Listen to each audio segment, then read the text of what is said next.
this triangular wave sampling technique actually also gives us a hint.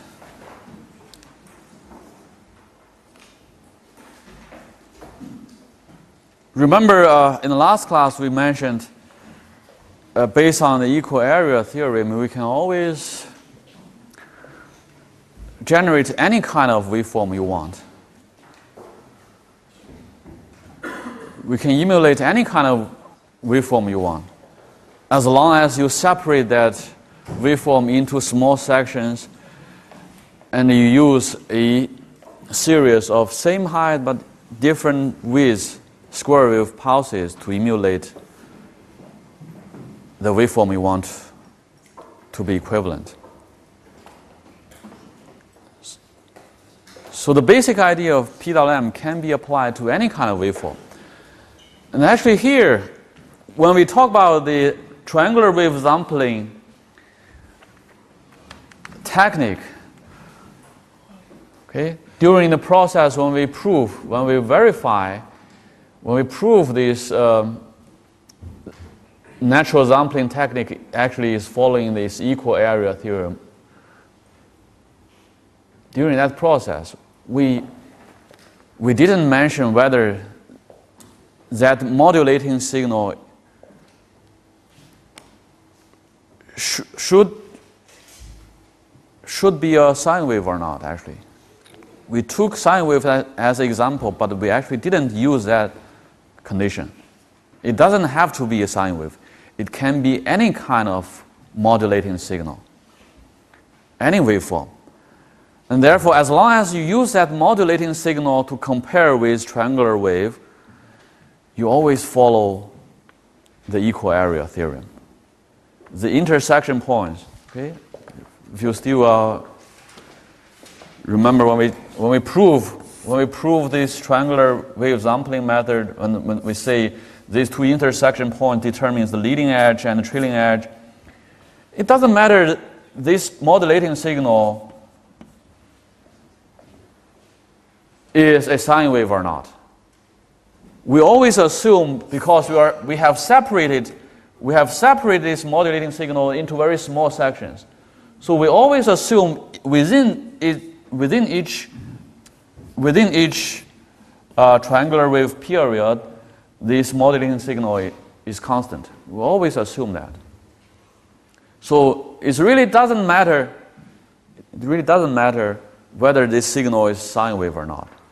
It could be something like this, any kind of waveform, okay? As long as you separate this into very small sections and use this modulating signal to compare with triangular wave, you can generate a series of PWM waveforms you want to be emulating the waveform you want to generate.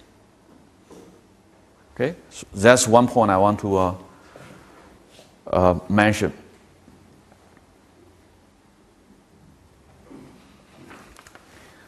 Okay, three-phase. How to apply this natural sampling technique to a three-phase voltage source inverter to generate three-phase PWM output voltage? Okay. Well, that's simpler, even simpler, because we can use just one triangular wave carrier, and then you use three modulating signals to compare with this triangular wave. Okay. For example, this one, URU, this modulating signal, this is a sine wave I want to generate. Then I use this one to compare with the triangular wave. The comparison result is used to what? Is used to determine the turning on and turning off of V1, V4. Okay. Because this is the voltage based on this bipolar sampling, because this is a triangular waveform, bipolar triangular waveform. So this is a bipolar sampling. So the output voltage should be bipolar PWM. Okay? And this bipolar PWM will be implemented by phase U, V1 and V4. I can control V1, V4 to generate this bipolar voltage. How? That's very simple, because when I send turning on signal to V1 and turning off signal to V4, then the point U is always connected to the positive terminal of input voltage. Therefore, the voltage between U and N prime, between this point U and the center point of the input, will always be positive half UD. Okay? If you want to generate the negative half UD voltage, this is the positive, this part is negative, then you send turning on signal to V4, turning off signal to V1. So no matter V4 conducting or VD4 conducting, then this terminal U will always be connected to the negative terminal of input voltage. Therefore, the voltage between U and N prime will always be negative half UD. So in this way, you can always generate bipolar PWM waveform for phase U. Okay? Okay. That's the way to generate the PWM output voltage for phase U. And then I use another modulating signal, sine wave, but it is 120-degree lagging to the first modulating signal. Let's see, URV. This is the second modulating signal. This one is lagging to URU by 120 degrees. Okay. I use this to compare the same triangular wave carrier. Okay. I can generate this one. Phase V voltage. And I use this signal to control phase V devices, V3 and V6. And therefore, I can generate voltage between phase U and N prime with this PWM. This is also bipolar PWM. And similarly, phase W, you use another sine wave modulating signal, lagging to phase V by 120 degrees.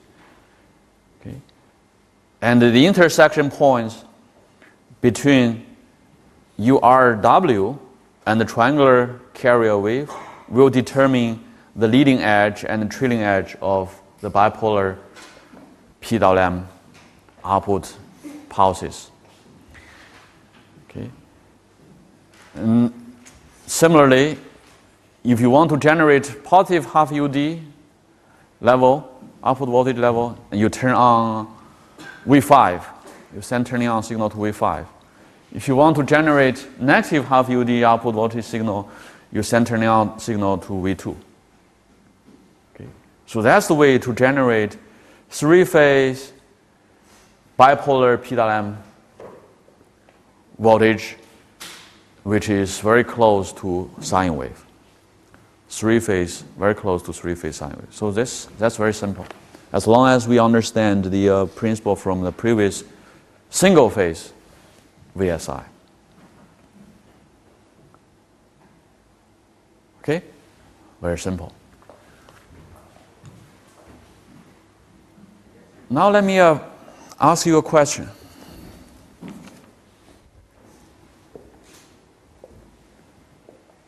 For this three-phase voltage source inverter, can we realize unipolar PWM?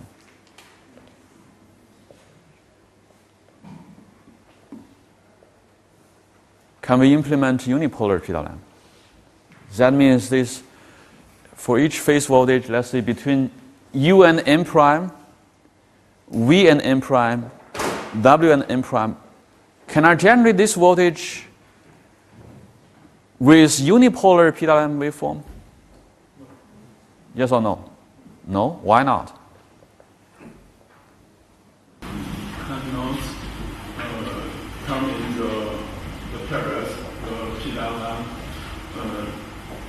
reset cannot fit the parallel of the three sine wave. That means the three sine wave cannot be in parallel positive or negative. Well, the answer is too complicated. It's okay, but can I get a more simpler answer? Why can't we get bipolar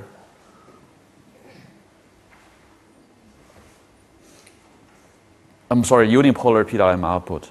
Why can't we get that? They will influence each other. What? Different phase. What is the reason? You are thinking a similar way, but let me see. The simple way to answer that is, in unipolar PWM, let's see if you look at here. In unipolar PWM, we need to generate zero output voltage, right? 3 level of output. Yes, I can show some students showing his hand. We need to generate 3 levels output. We need to generate positive output, negative output, and also zero, right? That's the unipolar PWM. But in a 3-phase voltage source inverter, can we generate that 3 output voltage level? Look at this voltage between U and N prime. The voltage between U and N prime has only 2 possibilities, right? When this upper switch V1 is conducting or VD1 conducting, this voltage will be equal to positive half UD. When this lower V4 or VD4 conducting, then this voltage will be negative half UD. We cannot generate zero, right? With this voltage source inverter, we cannot generate zero. Where did we learn we can generate a 3rd level? If you still remember, we can. This is the ordinary, traditional 3-phase voltage source inverter. Therefore, this output phase voltage can only be 2 level. We did learn something before that can generate 3 level or even more level. What is that called? Multi-level, right? Multi-level converter. We learned that. Only when you are using multi-level inverter, you can generate 3rd level or even 4th level, 5th level. Okay? But here, with this traditional 3-phase voltage source inverter, you can only generate 2 levels, either positive half UD or negative half UD. And therefore, this one cannot be used to generate unipolar PWM.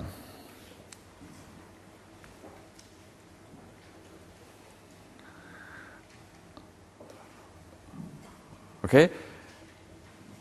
And one thing I forget to mention in a single phase voltage source inverter, unipolar PWM and bipolar PWM, was that actually if you compare the waveform of unipolar PWM and bipolar PWM, okay, this waveform and this waveform, intuitively you will see that unipolar PWM waveform is more closer to sine wave than bipolar.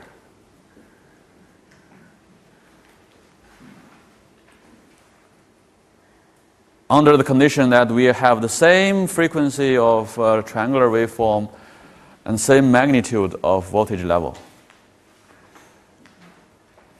Under the same condition, unipolar PWM has smaller harmonics than bipolar PWM.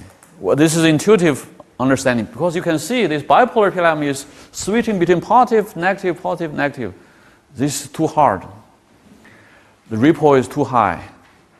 But if you compare with unipolar, this is much better. This is always switching between positive, zero. and then 0, negative, 0, negative. So this waveform is intuitively much better than bipolar PWM. But if you do Fourier series analysis, this is always true. Same frequency, unipolar PWM is better than same frequency bipolar PWM. And therefore, for three-phase voltage source inverter, let's see, 10 years, 15 years ago, when people were not understanding this PWM very well, there were still some people trying to realize unipolar PWM output voltage with this three-phase voltage source inverter.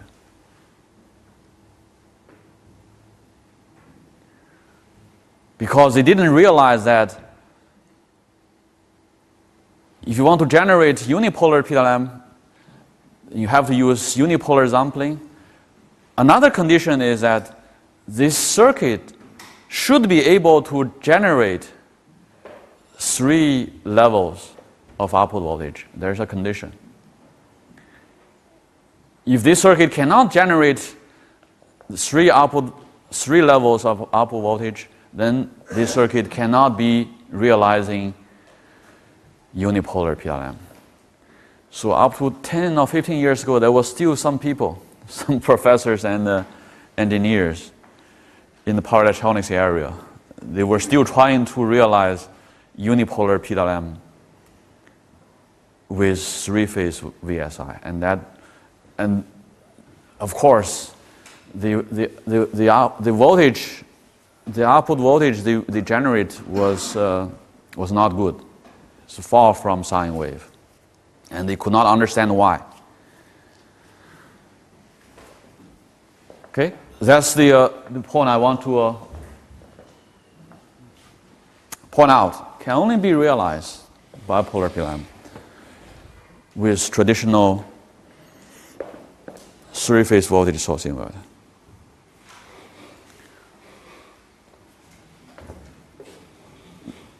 That's what we call natural sampling. And there is another technique which is called uniform sampling. Triangular wave uniform sampling.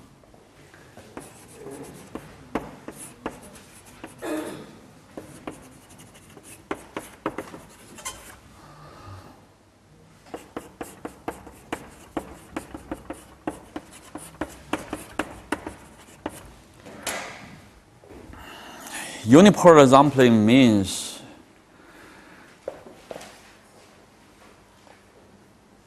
within each triangular period, the modulating signal, when you realize this sampling technique using either analog electronics control or digital control, if we use, let's see, a constant waveform to approximately represent this modulating signal. Let's say use this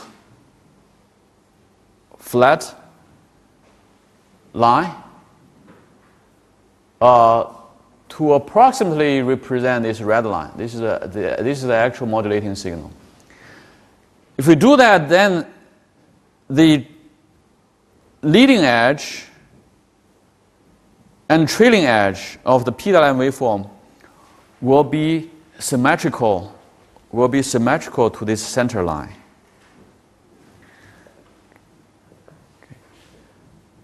Okay. Therefore, when you use digital control, when you use microcomputer to calculate these intersection points, it is easier. You have to only calculate one point. You calculate the time instant of this point, and the other point will be symmetrical to this instant. You don't have to calculate the other point. Otherwise, let's see if I'm using this red line, the actual red line to compare with the triangular wave, then these 2 points, this point here and this point here, they're not symmetrical. So you have to calculate these 2 points separately. Uniform sampling means I'm using the same modulating signal. I consider this modulating signal as constant within one triangular period and use that to calculate the leading edge instant and trailing edge instant. And these 2 instants should be symmetrical to the center line here. So this is easier to realize by computer control. This is called uniform. Okay. Another form of uniform sampling is actually sometimes people are talking about not using exact triangular wave, but use another form of triangular wave. This is still triangle, but let's see, this triangle is different. The leading edge is vertical. Okay? With leading edge vertical triangulars, we have a special name for this. What is this? Sawtooth, right? This is a sawtooth waveform.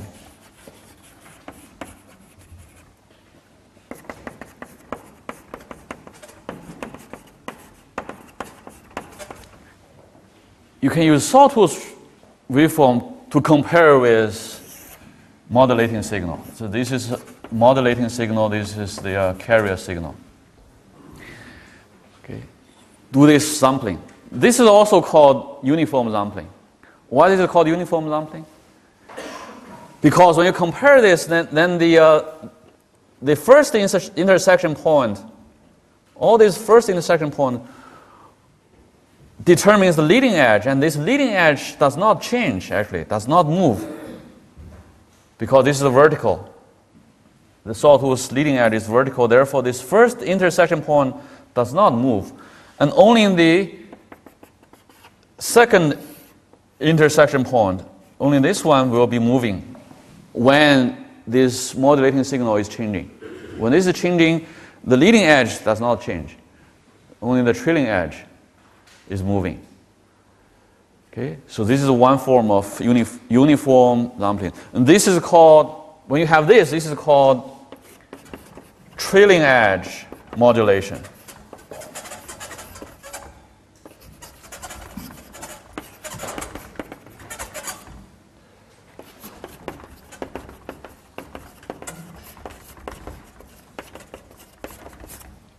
Trailing edge modulation. Okay. Of course, I can do the other way. I can use a modulating the carrier signal, still sawtooth, but in the other way. Okay, the leading edge, the trailing edge, vertical. I can have vertical trailing edge, sawtooth ramp. And then when I compare with modulating signal, let's see, then it turns out that when I change the modulating signal, the PWM output voltage waveform trailing edge will be constant. Okay. The trailing edge position does not change. But the first intersection point here is always moving, either moving forward or moving backward, when UR is changing. Okay? So this case of sawtooth ramp sampling is called, that's called trailing edge modulation. So this is called leading edge modulation. Leading edge modulation.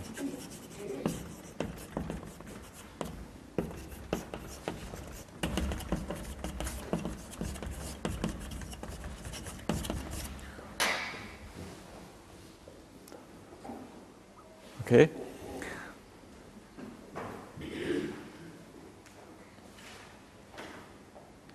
So this leading edge modulation, trailing edge modulation under sawtooth ramp sampling is another kind of uniform sampling.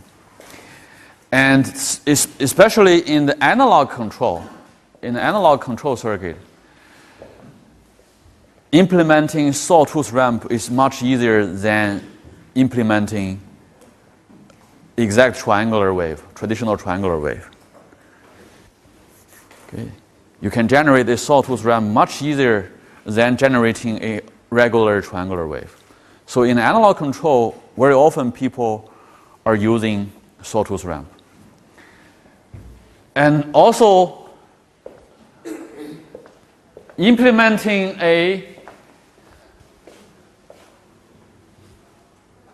where is that? Did I do it wrong? Probably I do it wrong. When this modulating is higher than, when modulating, always remember this sampling rule. When modulating is higher than carrier, that's output. You output higher level output. When modulating is smaller than carrier, you output 0. Okay? So this is actually this is leading edge modulation. This vertical, the trailing edge is constant. So this is leading edge modulation.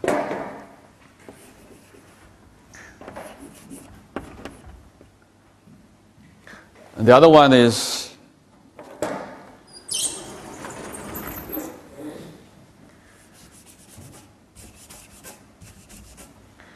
when modulating is higher than carrier, I'm outputting positive level. When modulating is smaller than carrier, that's 0. Okay? Therefore, for this one, this leading edge is constant. When you change the modulating signal, this leading edge does not move, but this trailing edge is moving. So this is called trailing edge modulation.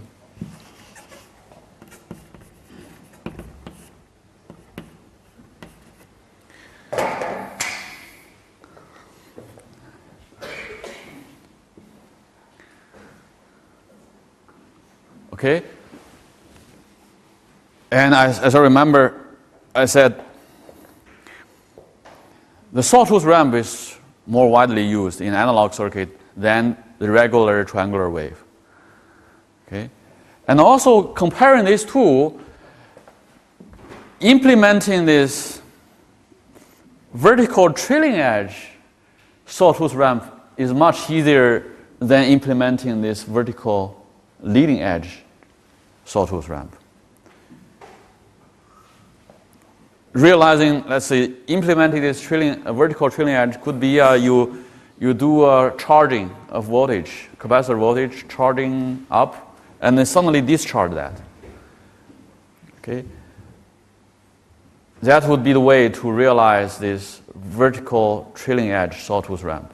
So this is easier than realizing this leading edge vertical sawtooth ramp, and therefore, because of that. So in the analog control circuit for power converters, when you are using sawtooth ramp sampling, then trailing edge modulation is more popular than leading edge modulation. Okay? That's uniform sampling.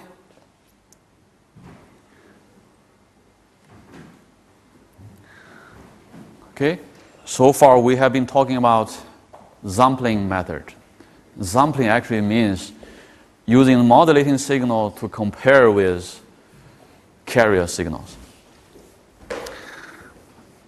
And there are many other techniques to realize this. As I mentioned, the second technique we mentioned was calculation. Okay, the ordinary calculation method is just based on could be just based on the equal area theorem. You calculate these two areas, You calculate the area you want to emulate, and then you calculate the area of the square wave pulse you want to generate. And if that area is known, an area divided by the height of this square wave pulse, that will be the width of the square wave pulse. That's calculation. That's the very simple idea of calculation method based on equal area theorem. But there are other calculation methods. I mentioned there is a selective harmonics eliminations, PWM.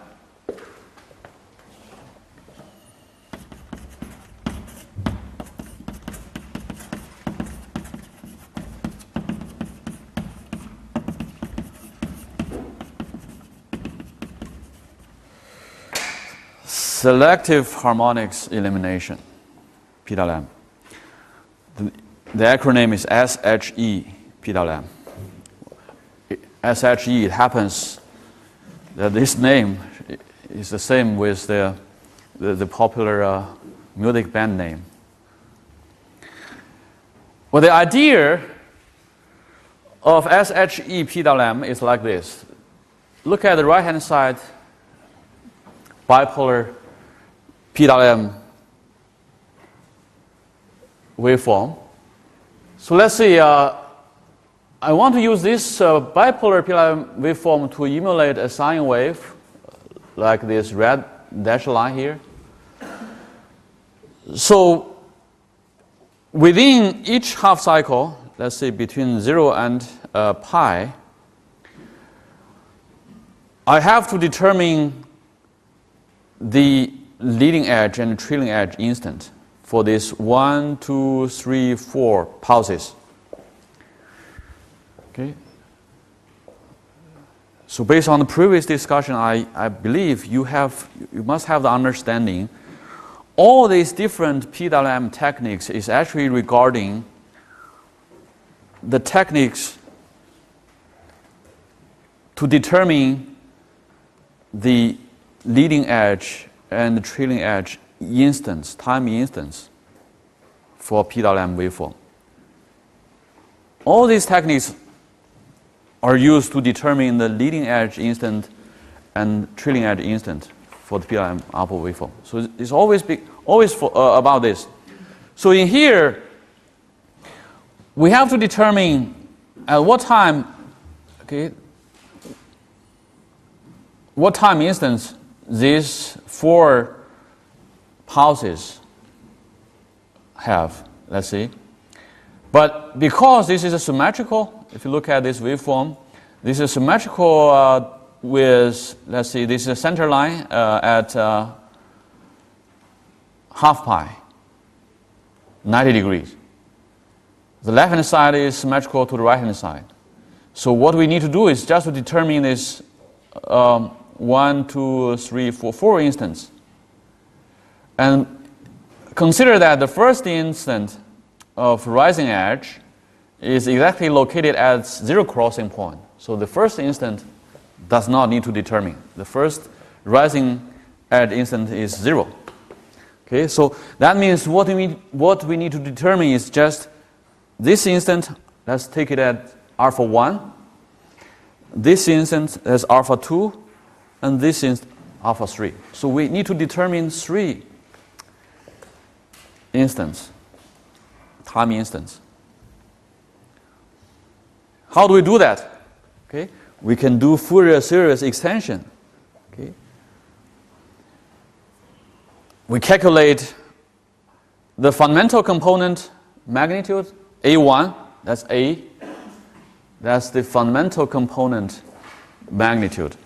And then we know for this waveform, it has no third harmonics. The third harmonics will be 0 if you calculate that. And then fifth harmonics, we can also calculate that magnitude.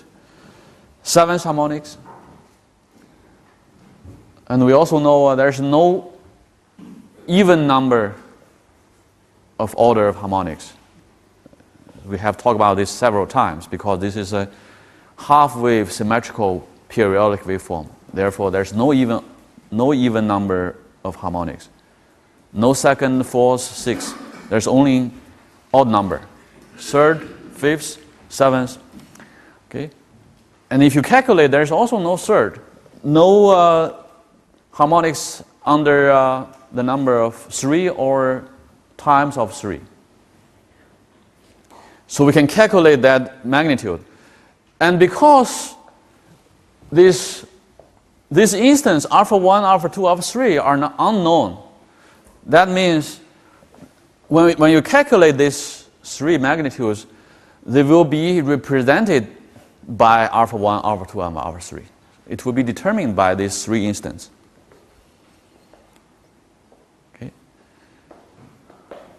Okay? Therefore, we get these 3 equations.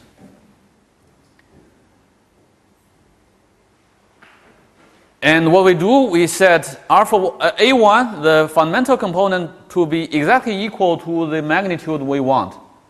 The magnitude of the fundamental sine wave we want to generate. Okay, so A1 exactly equal to the magnitude we want. And we want A5 and A7, the magnitude of 5th harmonics and 7th harmonic, to be 0. We intentionally set that to 0. And therefore, we have 1, 2, 3 equations, and 1, 2, 3 unknown variables. 3 equations with 3 variables, therefore we can solve this group of equations and get the result of alpha 1, alpha 2, and alpha 3. With this solution of alpha 1, alpha 2, and alpha 3, we can make sure the fundamental component is exactly the magnitude we want, and the 5th harmonics and the 7th harmonics are exactly 0. This is called selective harmonics elimination. We intentionally select 5th harmonics and 7th harmonics to be 0. That's why it's called selective harmonic elimination. Okay? That's the idea of SHE PWM. Very simple. Of course, you can select others. Okay? When you have more pulses in each half cycle, then you can select more harmonics to be 0. Okay? You can select more. Okay?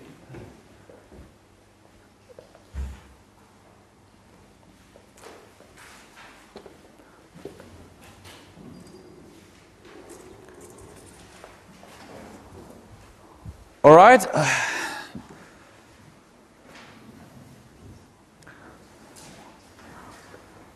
Up to this point, we have to also spend some time talking about some of the issues with regard to PWM technique.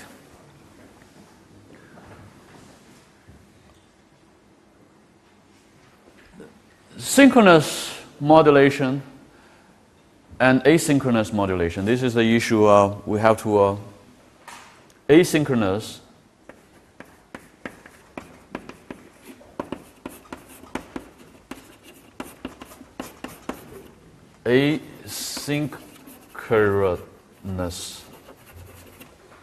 modulation, synchronous modulation.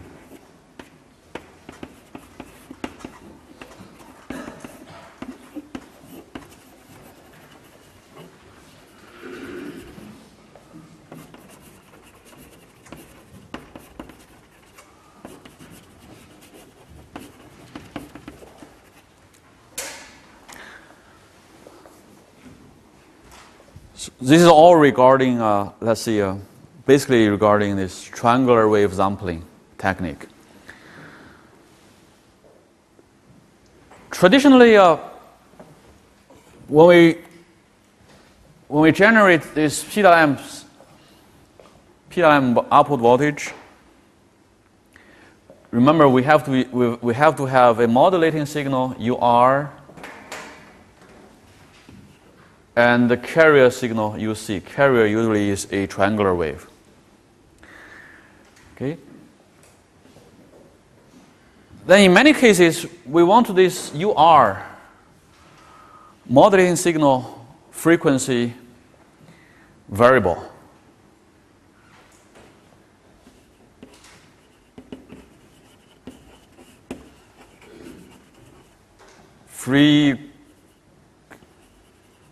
Frequency, variable frequency.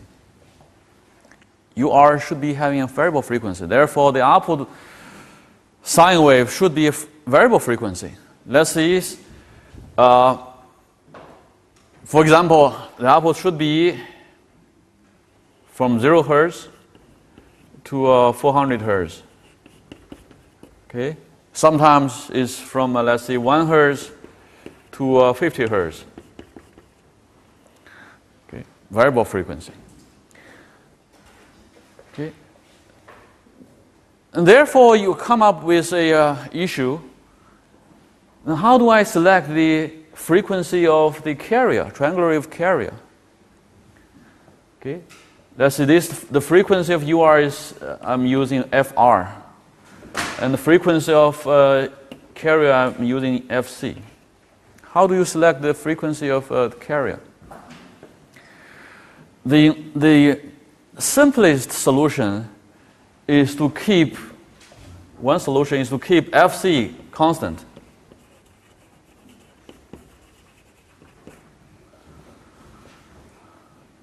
Okay, that's simple. I always use the same triangular wave. So when your modulating signal is changing, frequency changing, it doesn't matter. You just use that modulating signal, compare with this constant frequency carrier wave.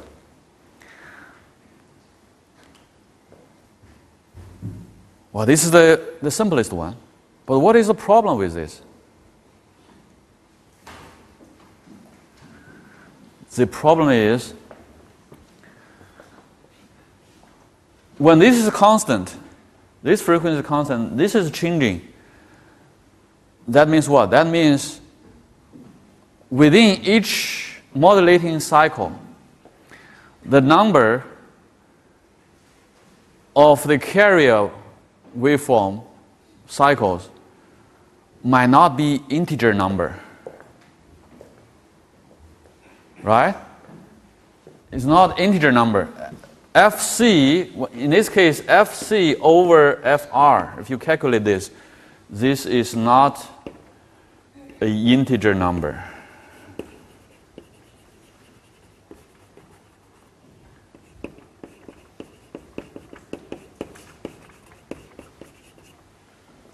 It's not an integer number. That's called asynchronous modulation. This is not synchronous. Therefore, the output waveform will not be good. Remember, when we talk about the equal area theorem, we always talk about within each cycle, and then modulating cycle, you have an integer number of small sections, and therefore the output, the PWM waveform will be very close to sine wave. When you don't have this integer number of pulses, this output voltage is not good. So that's the problem with asynchronous modulation. Okay? And therefore, people come up with another solution. Okay? We also change, let's see, FC. When the carrier frequency is, when the modulating signal frequency is changing, I'm also changing FC. FC is also changing. What I do is I keep FC over FR, keep this as constant, as a constant integer number. Keep this as constant integer. In this case, that's synchronous. Within one modulating cycle, I always have integer number of carrier waveform. Therefore, I always have integer number of PWM pulses. So this is called modulating signal and carrier signal are synchronized. They are synchronized. then of course synchronous modulation will have better waveform than asynchronous modulation. But then it generates another problem. When you keep this constant, another problem is probably when, let's say, when this is equal to 1,000. Let me use an example, 1,000. Then probably this is okay when the modulating frequency is low. Okay? Let's see if it's still 50 hertz. If modulating is 50 hertz, then the carrier frequency would be just 50 kilohertz. Oh, that's probably still okay. But when this modulating signal is increasing, let's say increase to 400 hertz, that means if we still keep this as a constant integer, then the carrier frequency would be too high. That would be 400 kilohertz.